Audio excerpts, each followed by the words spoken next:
Himawari has super regeneration power when she is in Kurama mode, and it can be used to heal inojin. As I predicted last week, that has now been proven. Inojin was revived by Himawari with the super regeneration power of Kurama mode. The body that had previously been destroyed by being stabbed by the mokuton Jura jutsu has now closed again. What a shocking fact. Little Kurama said that Himawari had great potential, but it wasn't time for her to defeat Jura because of the huge power difference between them. After suffering a severe injury due to being hit by chidori sarada, Hidari recovered, and now Hidari will fight against Konohamaru. And that's some spoilers that I think are the most curious part of Chapter 11. So how? Has this answered your curiosity? Ladies and gentlemen, here are the full spoilers. Boruto, Chapter 11. Hidari became the cover of Chapter 11. There is a message on the cover, but because of the Japanese language, I can't translate it well. Then, the story begins with Himawari, who has changed to Kurama mode and destroys the tree that binds her body. Jura then sees Himawari, assuming that he thinks this is the result of the 9-tail chakra. Shikadai sees Himawari shocked because, as he remembers, Himawari's leg has been broken by attacking Jura, but why now Himawari can walk normally and it looks completely recovered? Himawari then walked over to Inojin, who had been impaled by a tree from the mokuton Jura jutsu, and released him. Instantly, Himawari with her hair immediately treated and saw that Inojin's body, which had previously been destroyed, had now recovered to its original state. Shikadai, seeing Inojin's body closed again, looked so shocked, but Himawari said that she did not know if it really healed him, and Himawari told them to take Inojin to the hospital. Shikadai was still curious about what he saw, what power was it, but Himawari stated that she wasn't too sure of herself, but that's why she was trying to confirm. But Himawari seemed to understand that Jura already understood. Chocho still didn't understand what Himawari meant about what Himawari was trying to confirm. Then Himawari explained that I want to kill him, and that's all I can do. And if I can't do that, then Jura will beat us all. Then Himawari asked Chocho and the others to run away from this place immediately, because Jura only targets me. Shikadai then picked up the unconscious Inojin and took him away immediately. But it seems that Chocho cannot leave Himawari alone to fight Jura. But Shikadai reiterated that this is a fight that we cannot do. We better save ourselves, and that's what Himawari said.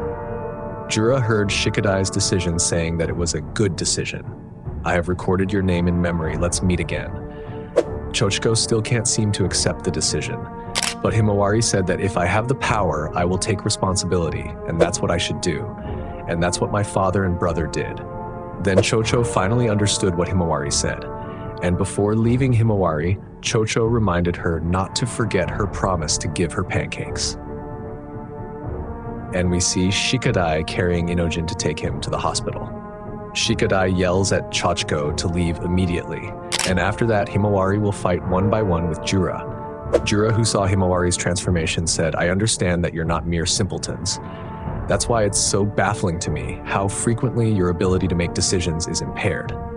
Then, Himawari then walked slowly and approached Jura. But Jura explained that Inojin had ignored my orders several times and acted recklessly, resulting in his destruction. It was completely unacceptable. But after that, something inside your body seemed to light up. Is this a coincidence, or is there a connection? But Himawari did not answer any of Jura's questions. While punching Jura, Himawari told him to shut up, and Himawari's punch was so powerful that it caused Jura to bounce off and caused a big crack in the ground. Then suddenly we see Jura jump from the dust, where Jura bounced and jumped straight into the air and fly towards Himawari. Himawari stands ready, and we see Himawari's hair like a 9-tail that will release Biju Dama. And sure enough, Himawari then creates Biju Dama from her hair and shoots straight at Jura. But Jura, with his eyes, creates Biju Dama and prepares to shoot it at Himawari. Damn, this is so cool. Himawari then shoots a Biju Dama at Jura and causes a huge crack under her feet. And we see the two Biju Dama about to collide, and a huge explosion occurs in the air due to the collision between the two Biju Dama. Shikadai and the others are suddenly surprised and look back to see a huge explosion in the air. And we see Jura then land and stand in front of Himawari while saying, "Isn't this a surprise?"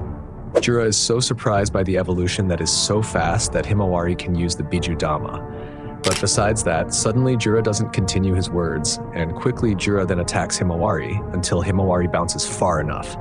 But Jura's speed is so great. Jura then moves behind Himawari's body and attacks her until Himawari bleeds from her mouth. Jura's attack is so big and causes a terrible crack in the ground.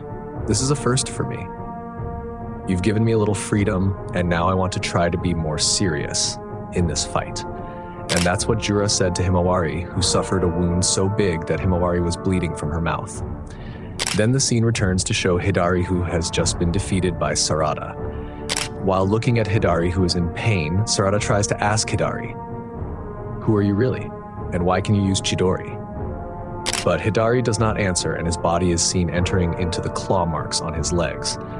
But Hidari, who previously tried to enter the claw marks, suddenly came back out and was seen suddenly the wound in his stomach recovered.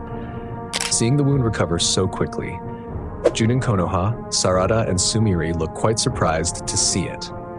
Then Hidari, who had previously seen Sarada's Sharingan eyes, tried to ask, "I heard from Jura, is that the Sharingan?" With a confused look, Sarada didn't seem to understand who Jura was. Then Hidari seemed to try to convince what he knew, that the skill I just used was chidori, but I think it looks so difficult to use properly. I think I need eyes like you, Sarada. No. Please don't tell me that Hidari wants to take Sarada's eyes.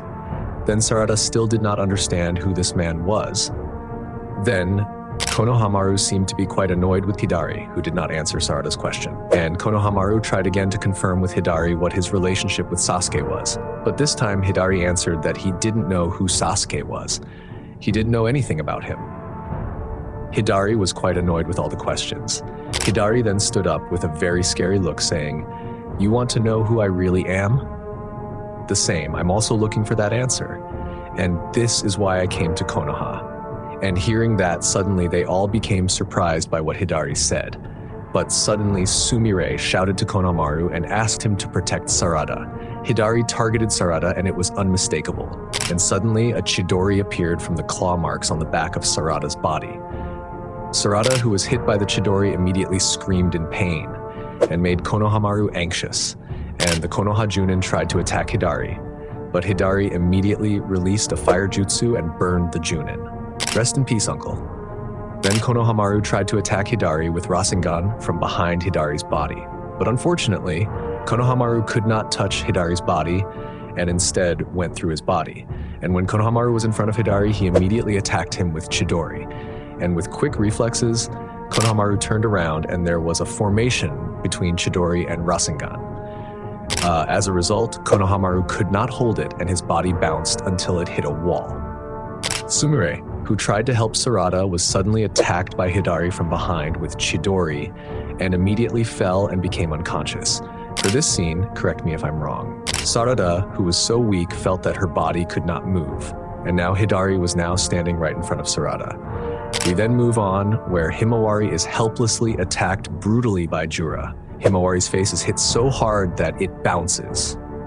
But suddenly Jura pulls out a jutsu from his eyes, and at this moment is Jura using Shinra Tensei Jutsu or something like that, guys, because all of a sudden Himawari seemed to be pulled by her body and got a pretty serious wound on her stomach. And finally Himawari seemed to lose. She fell down and was in pain. A few seconds later, the wound on Himawari's stomach recovered by itself, but Himawari couldn't stand back up yet.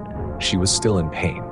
But seeing Himawari's quick recovery, Jura had already guessed that her recovery ability was astounding, and it was more than ordinary humans or Jinchuriki. And this situation was like us Biju. Jura seemed to know, however, that no matter how much Himawari healed her wounds, Himawari could not avoid losing chakra to her body. Then we see Kurama, who realizes that this Jura is a monster more than he thought. And this is not a situation that can be resolved just because Himawari has high potential. Kurama realizes that Jura is quite a different opponent. On the other side, we see Kawaki and Delta flying off to go somewhere. "Hey Kawaki, don't be mad at me, but we're gonna fight the opponent you just defeated. What's your plan, Kawaki?" But Kawaki says that he'll do whatever he can do. And suddenly, Kawaki is surprised to see Boruto already flying in front of him. And it turns out that Boruto went towards Himawari and saved his little sister, while Kawaki instead went towards Sarada. Correct me if I'm wrong. And this is the difference between fake and real, brother guys. Damn Kawaki. Finally, Boruto managed to take Himawari away and save her. Thanks, Boruto. Then on the other side, Hidari took out a tree root from his hand while saying that, "What am I? I don't know. But there is one thing that is a reason. I have known you since the beginning. I will ask you the same question. Who are you? And if I look at you now, maybe I can get what I want." And instantly, Sarada's body was now bound by a tree from Hidari's hand. Then it turned out that there was a Boruto frog that was on top of a pole. The frog was watching Hidari, who was going to catch Sarada, and it turned out to be Guys. Another frog that was in Boruto's robe gave information that the frog had confirmed the existence of Sarada. The frog stated that a symbol was a triangle, and immediately Boruto, while flying and holding Himawari's body, his right hand formed a hand sign. Boruto immediately used a jutsu Flying Thunder God technique. And instantly, Boruto was directly where Sarada and Hidari were. Boruto, who saw Hidari was going to catch Sarada, immediately pulled out a sword and immediately cut off Hidari's hand. Damn. How cool are you, Boruto? Hidari was so surprised to see Boruto, and we saw an epic scene where Boruto managed to save his little sister and Sarada at the same time, while that stupid Kawaki had no idea what he was going to do. The last scene of chapter 11, Jura, who saw Boruto manage to take Himawari away so quickly, was quite surprised. And Hidari, who saw Boruto, said, "Huh, Otsutsuki Boruto." And that's the complete spoiler of the Boruto 2 Blue Vortex manga, chapter 11. Thank you, Salad Sand Bolts, for translating it, but this is not the original translation of the manga plus, guys, and I will update again after the official episode appears in the evening. I'm iits'Nime. Thanks to all of you who have liked and subscribed. See you in the next video. Bye-bye, guys.